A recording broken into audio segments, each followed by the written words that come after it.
So I'm just going to bring through some very simple exercises with mudras and mantra and pranayama to help support the opening and the activation and the clearing of the blockages of the Ajna third eye chakra. So just to begin with, if you can just come into more of a meditation posture, something that's comfortable sitting, where your tailbone isn't compressed and your sacrum, your lumbar isn't compressed. So essentially rolling up like a towel or a blanket or a yoga mat and just allowing the tailbone to float over the back so that you get a free flow of current with the cranial sacral pulse through this Sushumna central channel. And so you just drop into the breathing as it is, and you allow the hips to open up, and taking the feet out a little bit in front of you in either a cross-legged position or your legs out if you need to, and leaning back against the wall, but keeping the spine upright. So you find that position for yourself with the sense now of drawing up through the crown and grounding, rooting down. So essentially when you clear the Ajna chakra, you're working in the whole psychic sensing system. So that includes your navel connection to the universe. That includes the whole Hara area, the Hatien. But then it also includes your grounding cord. The deeper rooted and earthed you are, the more rooted in oneness, you're able to perceive everything as your own self. So you're not in this game of separation in the sense of otherness that creates division. And it blocks our clarity because fear conditioning ensues from this. So essentially we're like allowing that sense of looking from oneness to receive direct knowing, direct insight. So as you drop into your breathing, however it is, you're just noticing you might just be coming out a bit of adrenalization or sort of tension patterns. Allow the shoulders to really relax away from the ears, the chest open. So the root of the third eye is actually there at the heart. It's like a stethoscope that rises up and looks out through the window, which is the point here between the eyebrows. But actually the chakra itself sits and resides in the center of the crown, right where that pineal gland is, that master hormonal gland. So we're looking also to benefit the system through balancing the hormones, the left and right hemispheres of the brain, and to really optimize the brain's capacity. So oxygen, of course, pranayama is really essential for this. So as you're beginning with a breath, and you're just observing it as it is, we're going to take a slow, deep Ujjayi breath in, which is where the mouth is sealed, and it's imagining there's a hole through your throat. You're just filtering the breath in. And then when you breathe out, you're just going to open the mouth slightly, just a tiny little bit, and imagine like there's a thread of golden light just coming out. And it's like a blowing, sighing, so it soothes the parasympathetic and it gets you into that place of stillness, which is vital for work on the Ajna chakra, that center point of focus, concentration, stillness, that abiding awakeness as awareness. So breathing in a few times, let's just do it, a good 5 minutes. I might be demonstrating these exercises fairly quickly for the purpose of the video, but you could really take your time to go with them. So it's just breathing in right down to the belly, breathing in through every cell, feeling that pranayamic flow is buzzing. A bit like a Darth Vader breath or sort of snoring. It's as if you've got gills of a fish, and you can imagine a hole in your throat, breathing in. Filtering the breath by closing off the glottal at the back of the throat, rising up the back of the tongue. And then when you breathe out, you open the mouth slightly.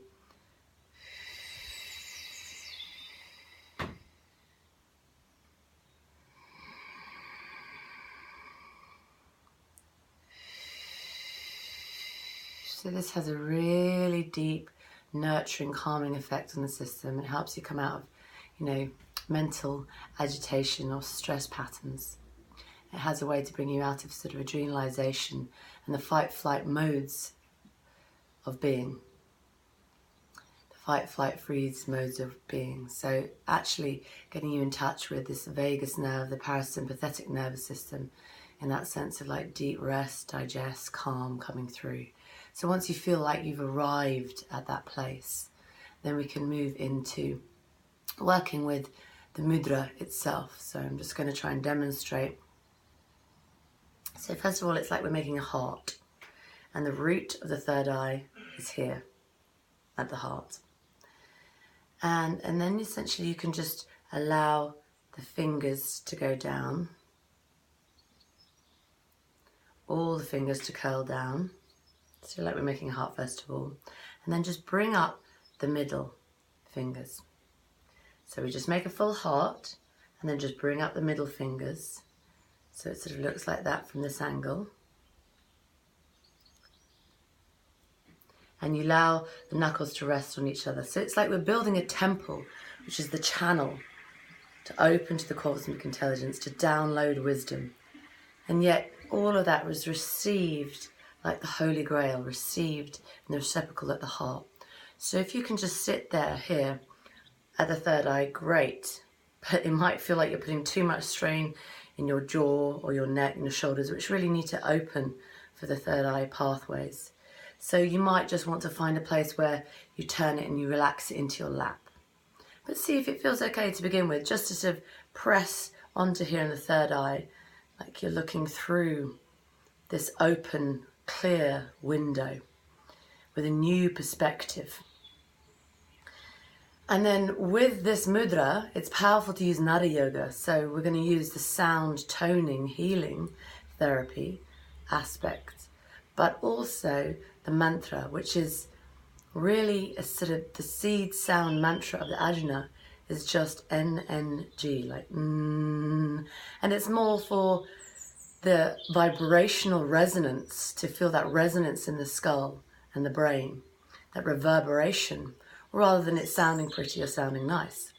You're just using it as a benefit to actually really powerful to clear headaches, jaw tension, migraines, eye strain. So using the vibration, you make sure that your jaw is relaxed and that your teeth are apart, but it's sort of softness. So you want to feel the teeth apart so you can feel this kind of vibrational quaking.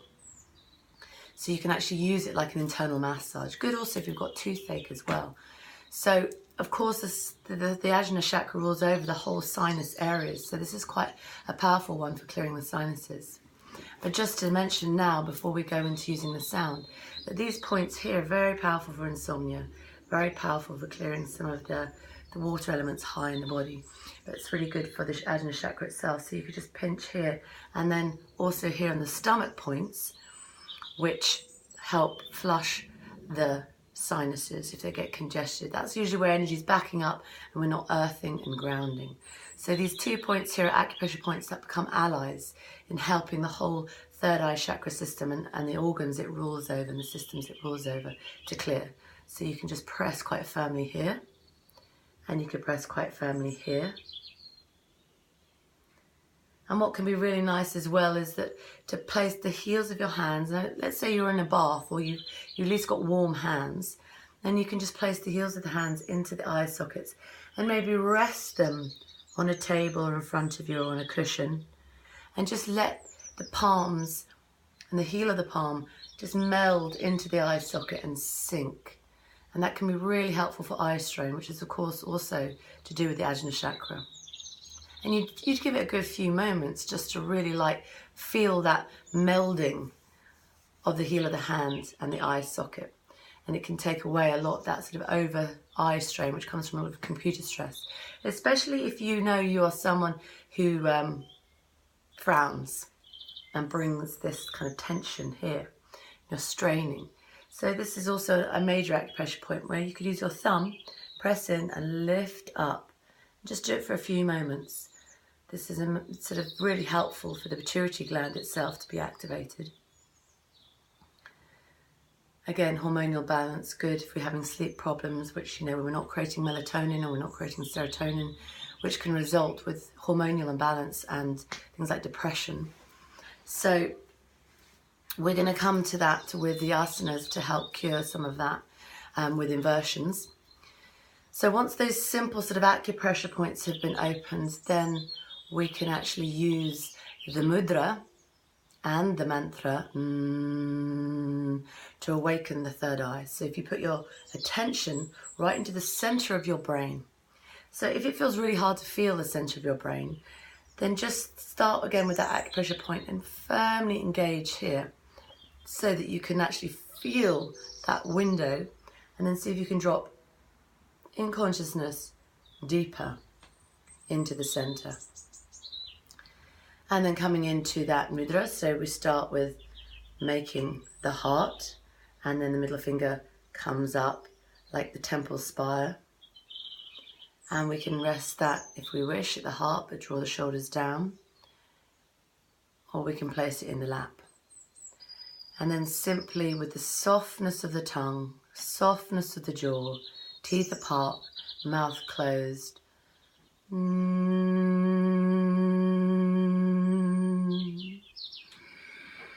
Taking a deep Ujjayi breath in between, if you're familiar with Ujjayi.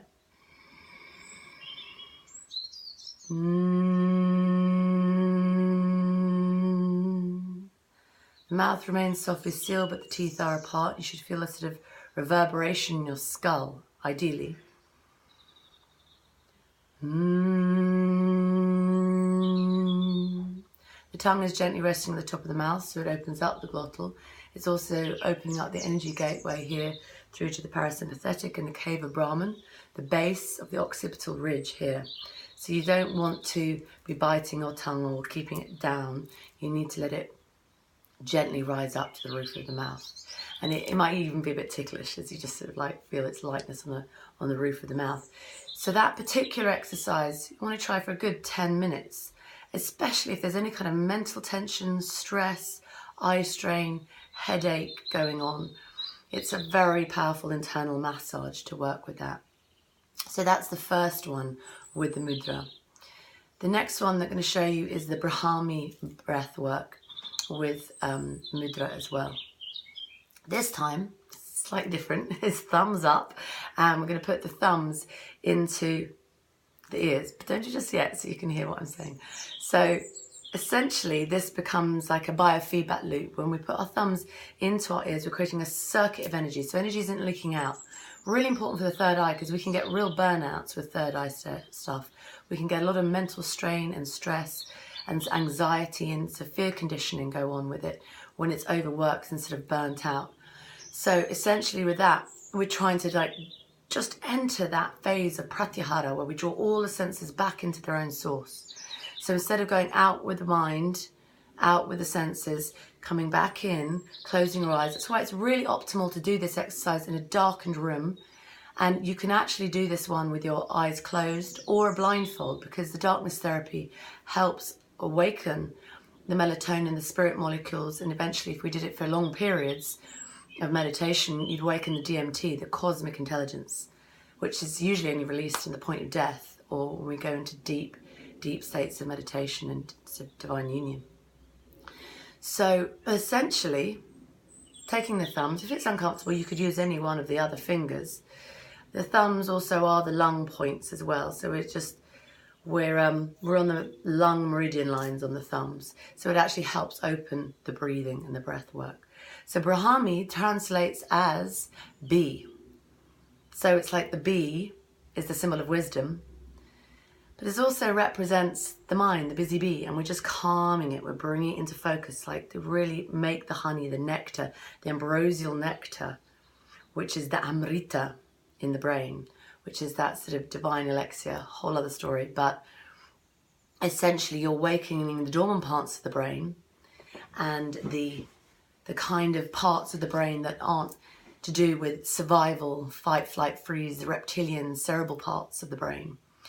So we're helping the more subtle energetics of the brain open up and activate. So we can open the pathways for insight, for intuition, for our sixth sensing, which is innate to human beings.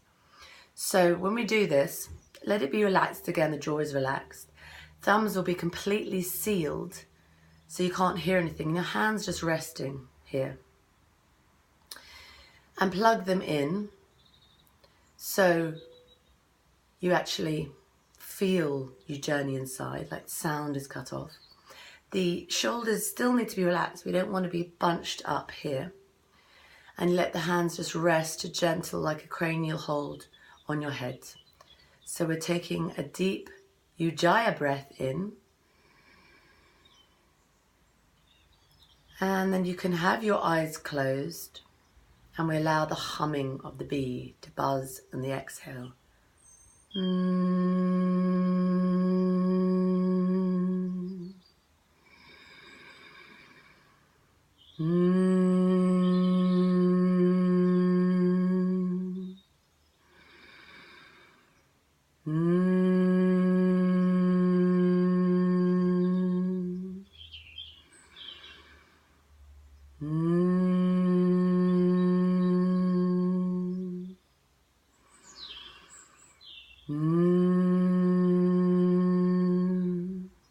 So for the purpose of the exercise, you would do this 5 times.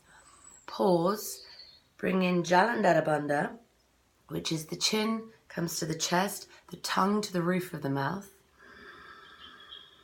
and seal the throat chakra mudra, opening the cave of Brahman, the nape of the neck, and the base, the occipital ridge, the base of the skull, that sort of cave dip there.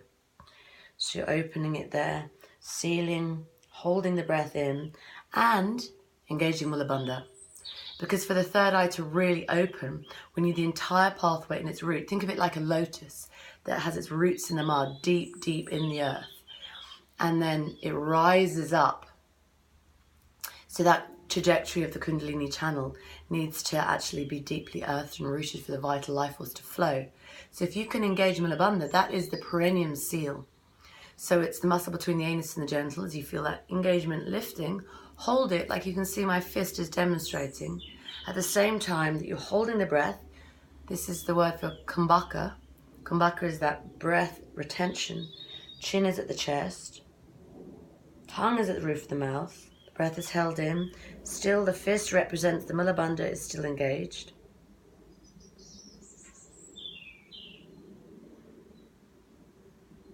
And then when you breathe out, and the focus remains all along at the third eye. So you can do this for a few rounds. So you would do 5 rounds, and then you would pause with Jalandhara and Mula Bandha, the base chakra seal, as long as you can. And you might find you build up to being able to do more, and it actually becomes quite peaceful, quite powerful to hold that engagement. And then when you release, then the sound emanates, reverberates through you. And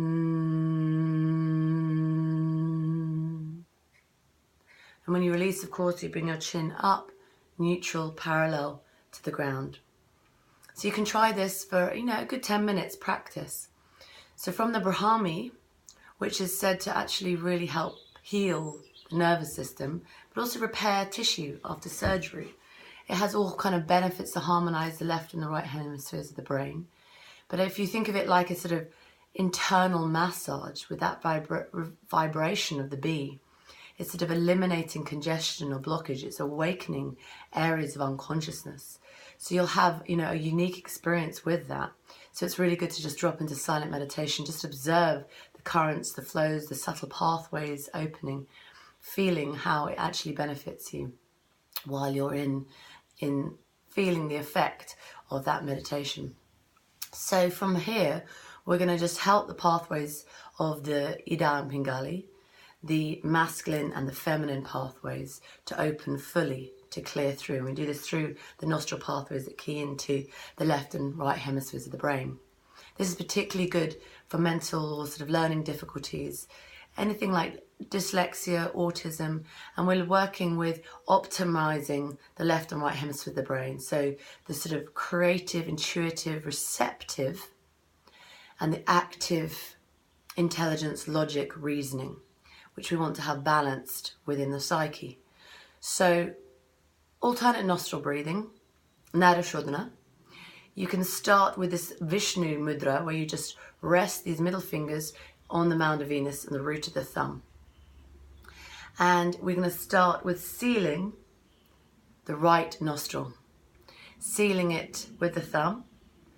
And the other hand is just resting in Jnana Mudra, which is the symbolic gesture to awaken wisdom.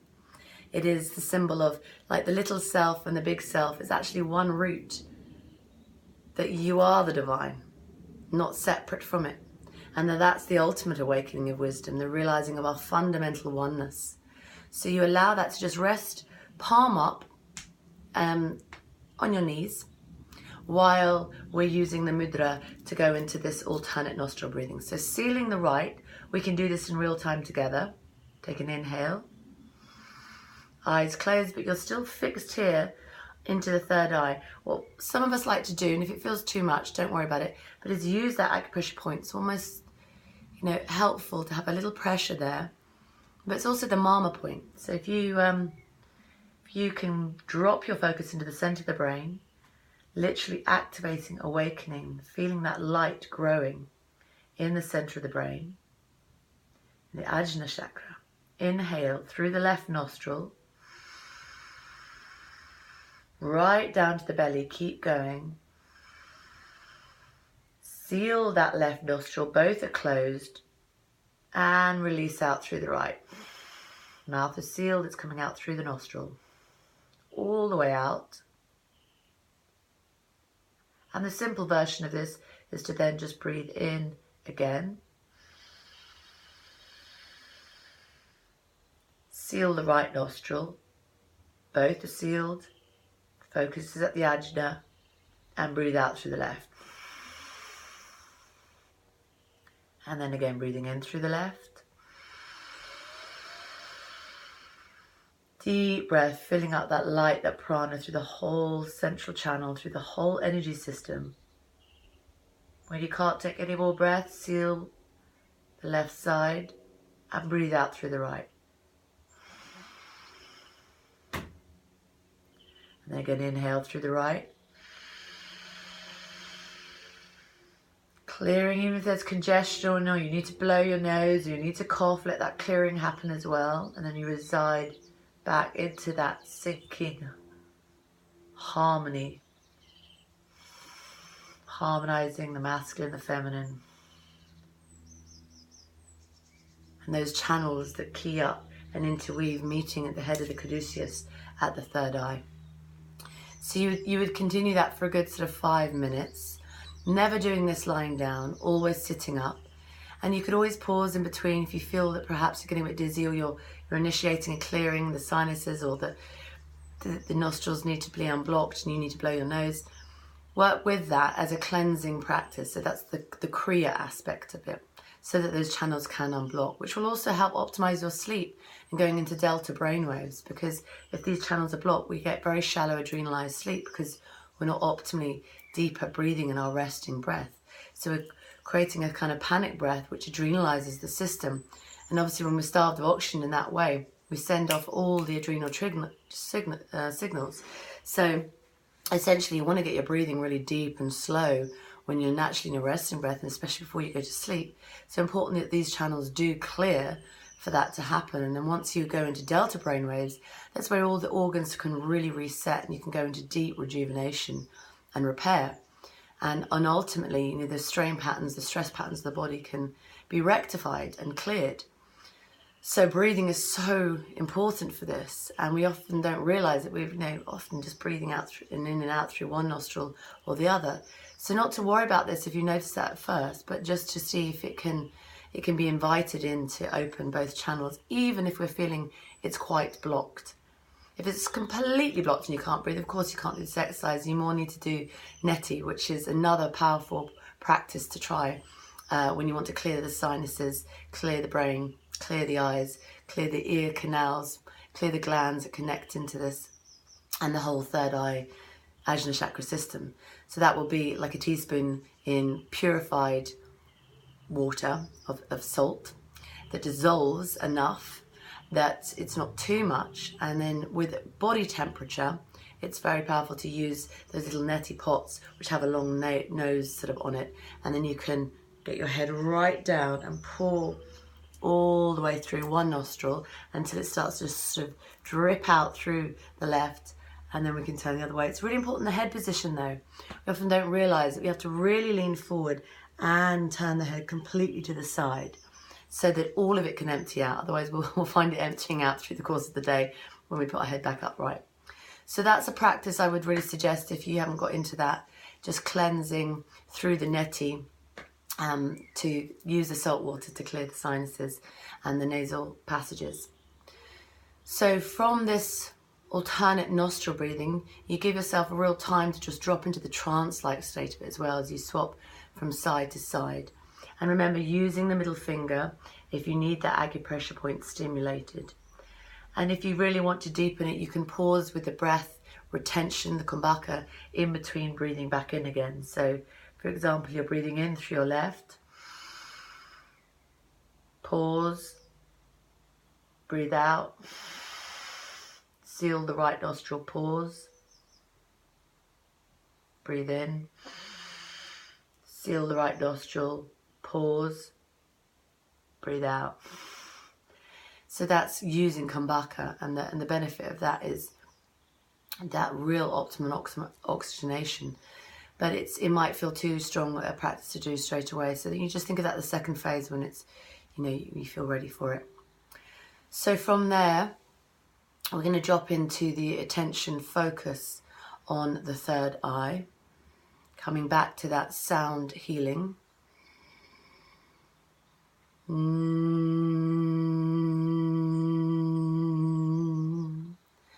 And working with this for a few moments, using that to bring you into that place where you're able to really let the attention, the focus come into self-inquiry, and you literally drop into the center of the brain.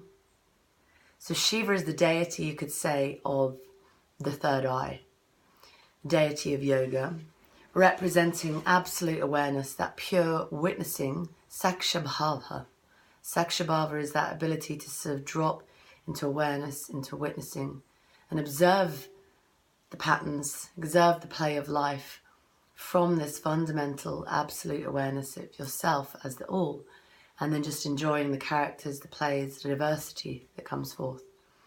But it's letting go of identification, the attachment to the form, to the body, to the mind, to the thoughts, and to the five senses. So it's not sort of going back out into some sort of place or position that detaches from life, which is often the misunderstanding. It's more that being so fully here, you're not located just feeling you're just trapped in this one body, looking through this sense of separate identity, but you're resting as this whole, this awakeness, this presence of being, and you're just looking through this character. It's just like one window, and you're able to perceive from the whole, from totality. That's what really starts to happen when the third eye awakens. You can see the self shining back at itself, in communion with itself, within everything. So now we're in that place where we can drop into the deep abiding meditation, resting at the third eye. Anytime you feel we sort of space out or trip off into thoughts, you can use that vibration, that mantra, to bring you back into that center point of focus and abiding as Sakshabhava, this eternal witnessing presence. Thank you for listening. Om Loka Samasta Sukhino Bhavantu. Loka Samasta Sukhino Bhavantu. Loka Samasta Sukhino Bhavantu. Shanti Shanti Shanti. Om Shri Gurubhyo Namaha. Hari Om.